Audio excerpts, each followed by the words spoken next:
에베소서 5장 15절부터 18절까지 우리 믿는 사람들에게는 인생의 최고의 돕는 자가 있습니다. 그분은 바로 누구냐면 성령님인 거예요. 오늘 제가 여러분들에게 소개시켜 드릴 것은 바로 성령님이 바로 그 누구신가, 그거를 여러분들에게 좀 말씀을 드리는 거예요. 여러분들이 성령님이 여러분의 삶에 오시면 여러분의 인생의 최고의 황금기를 맞이하게 될 거예요. 여러분이 우리 교회 안에 성령님을 모시고 성령님을 의지하면서 성령이 역사하는 교회가 된다면 우리 교회는 최고의 황금기가 될 거예요. 인원수에 관계없이 우리 교회는 그런 교회가 될 거예요. 그것을 오늘 여러분 명심하면서 오늘 이 말씀을 준비를 했습니다. 성령님은 도대체 누구신가? 이분은 우리가 아는 성령님이 누구신가 하는 이 성경에서 얘기하는 성령님은요, 삼위일체의 하나님이신 거예요. 삼위일체. 삼위일체라는 말이 뭐예요? 성부, 성자, 성령. 이 세 분이 공동체로 계시는데 이분이 한 하나님이신 거예요. 여러분의 머리로는 이해가 안 되는 얘기예요. 그렇기 때문에 삼위일체라는 것이 이해가 여러분들에게는 사실 어려운 말이지만 성령님은 바로 하나님이시라는 거예요. 바로 성령님은 하나님의 영이시며 예수 그리스도의 영이시기도 한 거예요. 단지 하시는 일이 다르신 거예요. 그렇기 때문에 여러분들이 성령님의 이해가 안 되지만 그분은 하나님이시다. 우리 안에 계신 하나님이시다는 걸 얘기를 하시고, 예수님께서는 바로 이분을 우리에게 소개시켜 주셨어요. 성령님을. 예수님께서는 너희에게 보혜사 성령님이 너에게 오실 것이다 라고 말씀을 하셨거든요. 잠깐만요. 제가 지금 아이패드가 갑자기 스톱을 해서 제가 잠깐만 다시 좀 이렇게 오픈을 하겠습니다.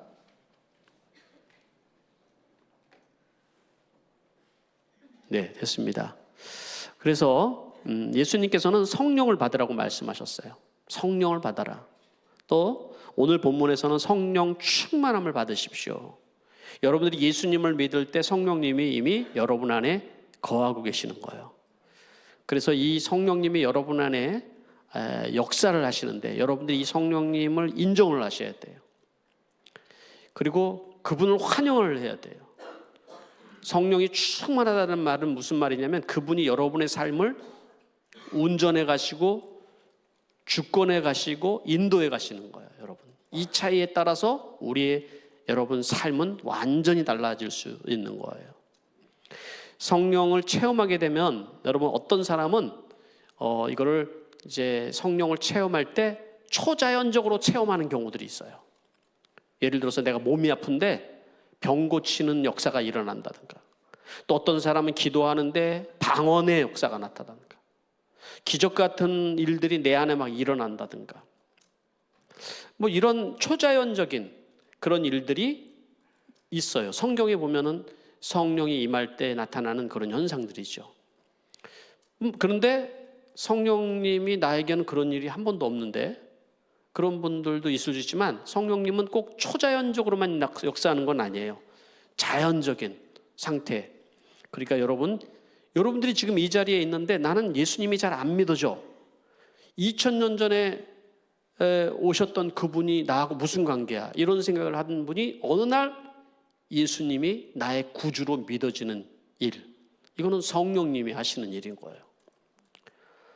자기가 죄인인지를 깨닫지 못하고 항상 옳고 그름만 따지며 살아가는 사람이 어느 날 내가 큰 죄인이라는 것이 깨달아지는 것도 여러분 성령님이 하시는 일이에요.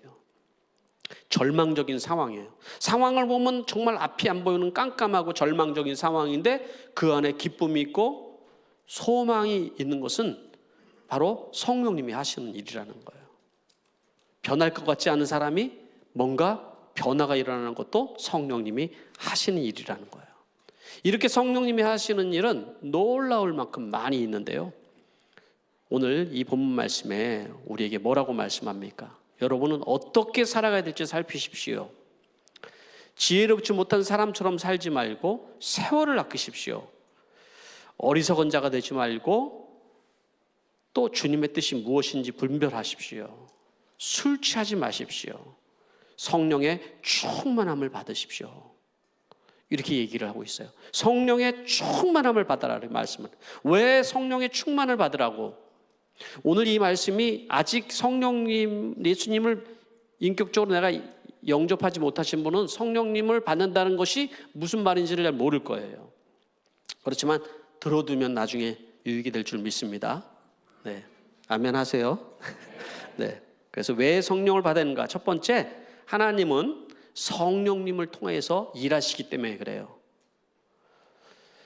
성경에 보면 하나님이 천지를 창조하실 때도 뭐라고 그러냐면 성령의 운행하심으로 창조하셨다고 말씀하고 있는 거예요.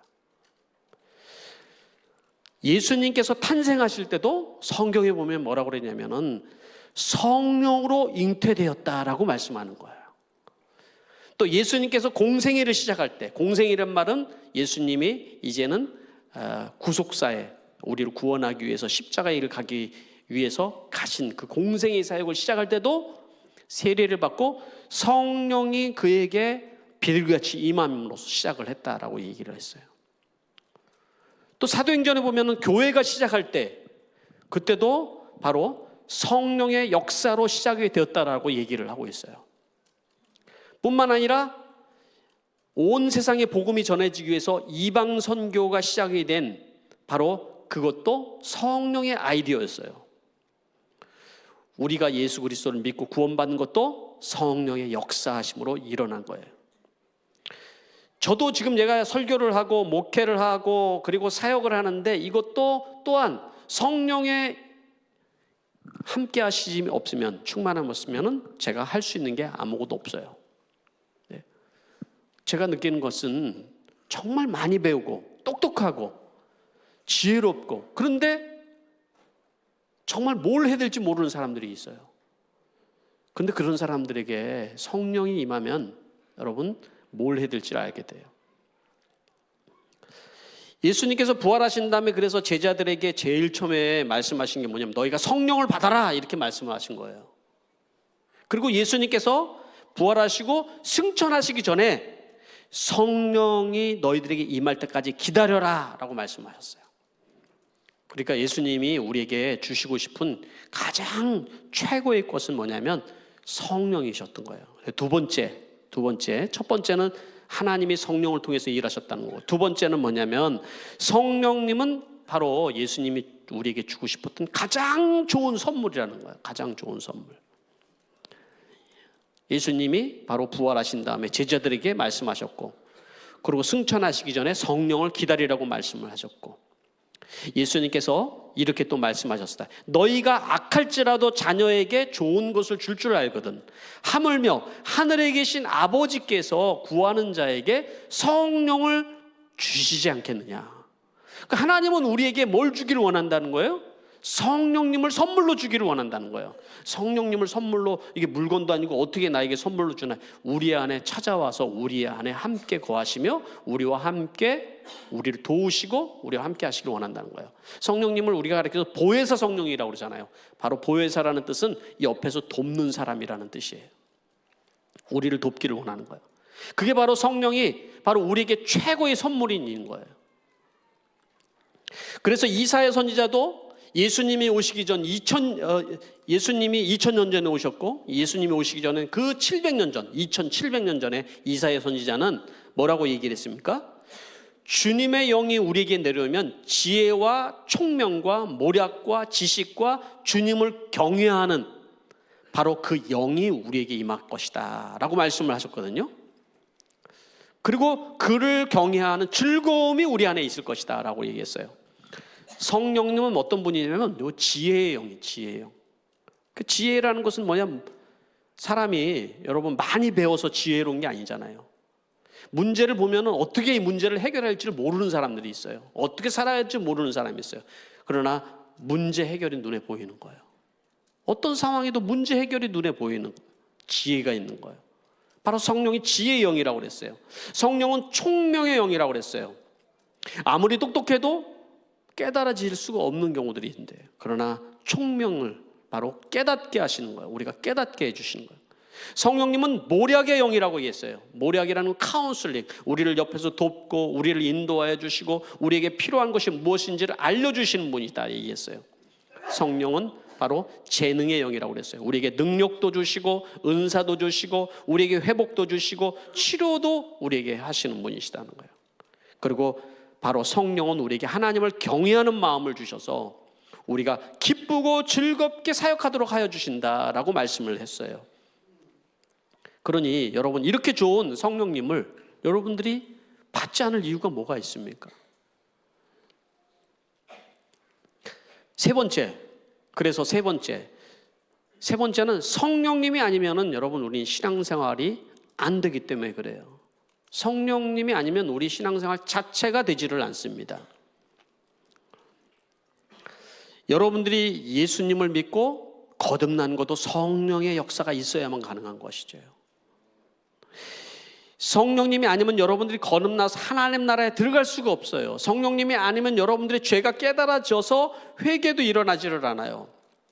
그런데 성령님이 오시면 여러분의 마음에 예수님을 영접하고 여러분들이 세례를 받게 되고 안 들리던 말씀이 여러분들의 귀에 들리게 되고 딱딱하고 닫혀진 그 마음이 성령님이 우리를 마음을 열어주시기도 하시는 거예요.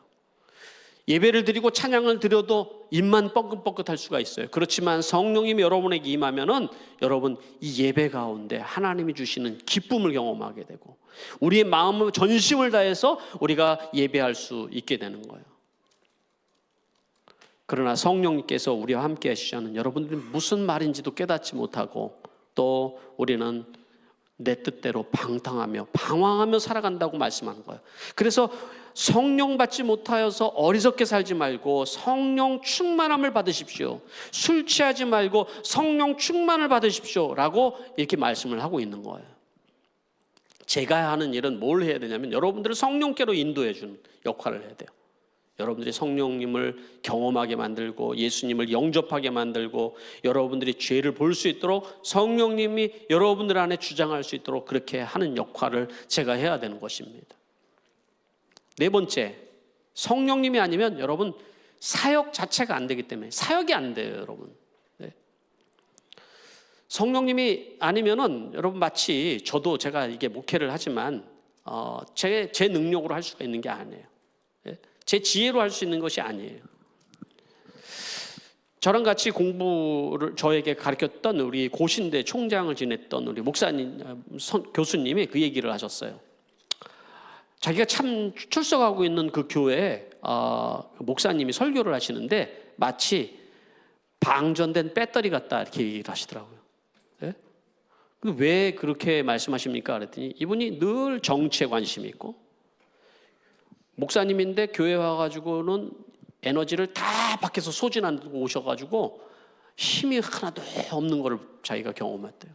그래서 정신을 차리면서 성령의 충만을 받으라고 말씀하시는 이야기였어요. 여러분은 제가 이렇게 방전된 배터리처럼 서 있기를 원하십니까? 그렇다면 여러분들이 저를 위해서 기도해야 될 건 딱 한 가지예요. 우리 목사님이 성령 충만하게 해주십시오. 아멘. 여러분의 목자 중에서는 구멍난 타이어 같은 사람 분 있어요. 이게 바람 빠진 타이어. 네? 있어요, 없어요? 우리 교회는 없어요. 그렇지만 있어요. 뭘 기도해야 되겠습니까? 우리 목자님, 목녀님이 성령 충만하게 해주십시오. 그거예요, 여러분. 다른 게 없어요. 네? 성령 충만해야 된다고요, 여러분. 예수님의 사역도 여러분 성령의 능력을 받고 시작하셨다고요. 예수님도 그랬단 말이에요. 그러니 우리도 두말하면 잔소리죠. 성령의 도움 없이 여러분 우리가 얼마나 사역을 할 수 있겠습니까? 성령에 충만하지 않으면 그 반대 현상에 바로 나 충만으로 가득한 거예요. 나 충만이 뭔 줄 알아요? 이름이 나 충만이 아니라 내가 가득한 거예요. 내 안에 나를 채우는 쪽으로 나를 알아봐 줘야 되고 나를 이해해야 되고 내 말을 들어야 되고 여러분 그래서 여러분 우리는 끈질기게 성령의 충만함을 받아야 돼요. 여러분 사역을 할 수가 없어요. 내 생각, 내 감정, 내 기쁨으로 가득 채우는 그런 삶을 살아가는 그런 삶 속에서 성령 충만 없이 어떻게 우리가 여러분 살아갈 수가 있습니까? 사역을 할 수가 있습니까, 여러분? 네. 그럴 수가 없단 말이죠. 여러분 사역을 해도 마찬가지예요. 여러분 사역하다 여러분 목장을 해도 마찬가지예요. 목장을 해서 성령께서 그 목장을 운영하지 않으면 갈등이 생긴단 말이에요. 이 갈등 속에 우리가 해결할 방법이 있을까요? 없어요. 다 내 생각과 내 감정과 내가 하고 싶은 말과 이게 중요하거든요. 그래서 여러분 우리가 변한다는 거, 우리가 성숙해진다는 거, 그것은 뭘 얘기하는 거냐면 내 자아가 깨어지는 거예요. 깨어지는 거예요. 내가 성령께 나를 복종시키는 거예요. 자꾸 우리 지휘자매가 오늘 간증하면서 자기가 영어 강사였는데 영어를 ABC 같은 수준부터 다시 시작하라고 그러니 그게 얼마나 힘들었겠어요. she is인지 she aren지 그거부터 다시 시작하라고 그러니까. 예? 저에게 하라고 그러면 저는 할 수 있지만 모르니까. 그렇지만 하고 싶겠어요? 그런데 그 오랜 시간을 순종했다는 것은 내 자아를 깨는 거예요. 그게 신실함인 거예요. 그게 신실함인 거예요. 내가 순종이 되어지지 않는 거, 내 생각을 내려놓기가 쉽지 않은 상황 속에서 나를 내려놓을 수 있는 게 이게 여러분 성령이 하시는 일인 거예요. 네? 그러니까 여러분들이 뭘 기도해야 되겠습니까? 우리 목자님이 우리 목련이 성령 충만하게 해주세요. 우리 목장 식구가 성령 충만하게 해주세요 라고 기도를 해야 되는 것이죠. 이게 네? 성령님이 우리 안에 임하면은 여러분 그 삶은 그 인생은 달라지는 거예요. 예? 사도행전을 보면은 성령이 아주 충만하게 역사하니까 사람들이 그 말씀을 듣다가 내가 어떻게 해야 될고 막 회개가 일어났거든요. 그런데 사도행전 6장에 가니까 어떤 일이 일어났냐면 믿는 사람들이 많아졌단 말이에요. 그런데 막 싸움이 일어났어요. 헬라파 과부들과 히브리파 과부 사이에 싸움이 일어난 거예요. 왜 히브리파 과부들에게만 잘해주고 우리한테는 안 해주냐는 거예요. 구제를 받는데 다 먹고 살기 어려웠을 거 아니에요. 구제를 받는데 헬라파 과부들에게만 잘 안 해준 거예요. 그래서 화가 났던 거예요. 막 싸움이 일어났는데 방법이 없는 거예요. 이 싸움을. 그때 사도들이 뭐라고 그러냐면 우리가 기도하고 하는 일을 제쳐놓고 이런 일에 애를 쓰면서 우리가 해결할 방법이 없다라는 거예요. 그래서 해결하면 7 집사를 택해요. 어떤 집사를 택했냐면 성령과 지혜가 충만한 7 집사를 택했다고 그랬어요. 그 집사들에게 그 일을 맡겨두고 우리는 기도하는 일에 전무하겠다. 기도하는 일과 말씀 전하는 일. 왜요? 성령 충만하기 위해서. 그 문제가 그렇게 해결이 됐어요. 네? 여러분 우리는 성령 충만 아니면은 금방 번아웃 됩니다. 제가 가정교회를 오랫동안 하면서 많은 목자 목녀들을 봅니다. 그런데 내 육신으로 일하는 사람들이 있고 성령의 힘을 의지해서 일하는 사람들이 있어요. 육신의 힘으로 일하는 것은 여러분 오래가지 못해요. 육신의 힘으로 하는 것은 금방 번아웃이 올 수가 있어요. 버틸 수는 있지만은 그러나 진정한 열매가 맺어지기가 어려울 수가 있어요. 그래서 제가 이번에 성령의 삶이라는 걸 하면서 칼럼을 하나 써서 가정교회 사역원에다 올려놨는데 뭐라고 썼냐면은 신약교회의 핵심은 성령입니다. 이렇게 제가 썼어요. 신약교회는 영원하고 주님의 뜻을 이루어가고 하나님이 원하는 공동체가 이루어지고 교회가 형성되는 그런 모든 일들 가운데 정말 놀라운 역사들이 일어났는데 그 핵심에 뭐가 있었어요? 성령의 역사가 있었다고요. 성령의 역사가. 여러분 우리 교회 안에서도 마찬가지예요. 여러분 어떤 일들 가운데 여러분 정말 일이 되게 하려면 성령의 역사가 있어야지만 된다고요. 네? 배본철 교수님하고 제가 그 말씀을 듣다가 느낀 게 뭐냐면 이 성령의 역사가 이 신약교회부터 계속해서 역사를 해오고 있는데 그 역사 속에서 보면은 그 강조점들이 다 달라요. 실수도 하고 그리고 또 뭐 성령에 대한 오해도 있고 그렇지만 그때마다 성령이 주권자가 되어서 인도하여 주셔서 그 풍성한 성령의 역사를 경험해서 지속적으로 지금까지 우리에게 복음이 전달이 되어 온 거예요. 네? 말하자면 우리 한국 교회를 보면요, 두 갈래로 지금 나눠져 있어요. 뭐냐면 이 성령에 대해서 말하기도 두려워하는 사람이에요. 너무 극단적인 성령 운동 때문에 그런 거예요. 예를 들어서 성령님은 인격적이신 분인데 막 이렇게 방언을 이상하는 사람을 보고 저거 정말 성령이 임하시는 걸까? 이렇게 이제 이해를 하는 거죠. 성령님은 저렇게 임하지는 않을 것 같다. 막 이렇게 생각을 하면서 이 극단적인 성령의 역사 이런 거 보면서 반대 현상이 생겼어요. 뭐냐면 전통적인 그런 성령을 인정하지 않는 그 냉랭함, 전통적인 냉랭함. 이 두 갈등이 한국 교회 안에 있고요. 교회들마다 이런 갈등이 있어요. 그러니까 성도들 안에도 성령을 인정하지 않는 사람이 있고 어떤 사람은 극단적으로 성령의 역사를 또 쫓아가는 열광주의가 있을 수 있어요. 그런데 우리는 성령이 바로 이 성경에서 얘기하는 성령은 무엇인지를 우리가 배우고 아는 것이 중요하다는 걸 깨달았어요. 성령님은 바로 우리의 생각을 뛰어넘고 우리의 이성과 우리의 능력을 뛰어넘는 주권자가 되셔야지만 되는 분이시다.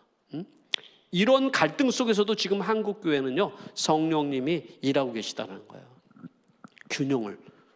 균형을 일으켜서 그 균형이 뭐냐면 인격적인 성령님이 우리 안에 경험되게 하시고 또 복음이 능력 있게 전달되기 위해서 은사가 나타나게 하는 이 균형을 맞춰가면서 하는 성령이 일하는 것들을 이 경험을 하고 있어요. 그 일이 어디서 일어날까요? 바로 우리 안에 일어나고 있다고. 우리 안에. 네.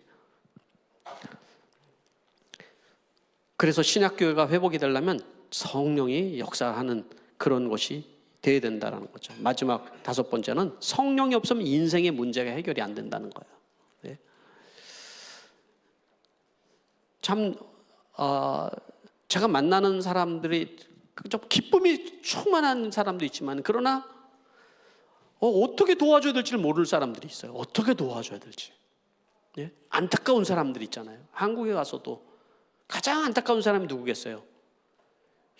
혈육들이잖아요. 혈육들. 아직 믿지를 못하고 예수를 믿지를 못하는데 문제가 생겼는데 해결 방법이 없는 거예요. 예수님도 알지 못하고. 박창환 목사님이라고 이번에 이제 한국에서 이제 이분이 이제 대만에 가는 것도 오거나이즈 다 하시고 이분과 같이 코칭 모임도 같이 했는데 이분께서 얘기를 하셨어요. 한 분을 소개하면서 얘기를 했어요. 이분은 예수님을 늦게 처음 이제 만나게 되신 분인데 사업에 부도가 났대요. 그 사업을 정말 크게 하시던 분인데 부도가 나니까는 완전히 아주 이 재정적인 어려움이 나니까 큰 위기에 있는 거잖아요. 근데 그러다가 암까지 생긴 거예요, 이분이. 그래도 교회 올 생각은 없는데 목장 모임에 참여를 하기 시작을 했다라는 거예요. 근데 목장 모임에서 밥을 먹으면서 이 사람이 은혜를 받은 거예요. 그리고 그 목장 모임에서 예수님을 만난 거예요. 말씀을 배우고 기도하는 법을 배우면서 성령의 충만함을 경험했어요. 그런데 문제는 의사가 이 사람에게 얘기를 하기를 당신이 3개월을 못 넘을 것 같습니다 라고 얘기를 한 거예요. 3개월을. 그래서 병원에 입원을 했는데 목장 식구들이 3개월 동안 돌아가면서 계속 한 사람씩 돌아가면서 가서 섬겨주고 기도해주고 정말 이유 없는 섬김을 그렇게 하는데 이 형제가 고백하기를 내가 그렇게 가치 있는 인생인가? 하는 생각을 했대요. 내가 그렇게 가치 있는 인생인가? 그리고 이 목사님이 이 상황을 보면서 하나님 앞에 기도하는데 하나님이 그렇게 말씀하시다. 내가 원하는 회복이 뭔 줄 아니? 내가 원하는 회복은 존재의 회복이야. 존재의 회복. 그러니까 얼마나 우리 인생이 가치 있는지를 깨닫는 거죠.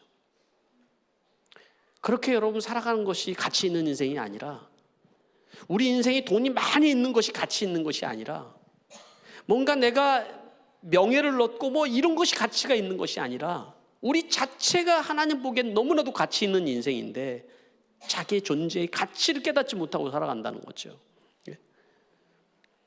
이 형제가 그 모든 상황들을 정말 은혜로 받아들이고 그리고 이 형제가 고백을 했어요. 그 형제의 상황은 이제 의사가 곧 당신은 이제 죽겠다고 사형 선고를 받은 거잖아요. 어떻게 보면 최악의 순간이잖아요. 돈 잃어버렸죠. 건강 잃어버렸죠. 그리고 모든 것이 최악이고 마지막으로 죽음을 앞두고 있는 형제거든요. 병원에서.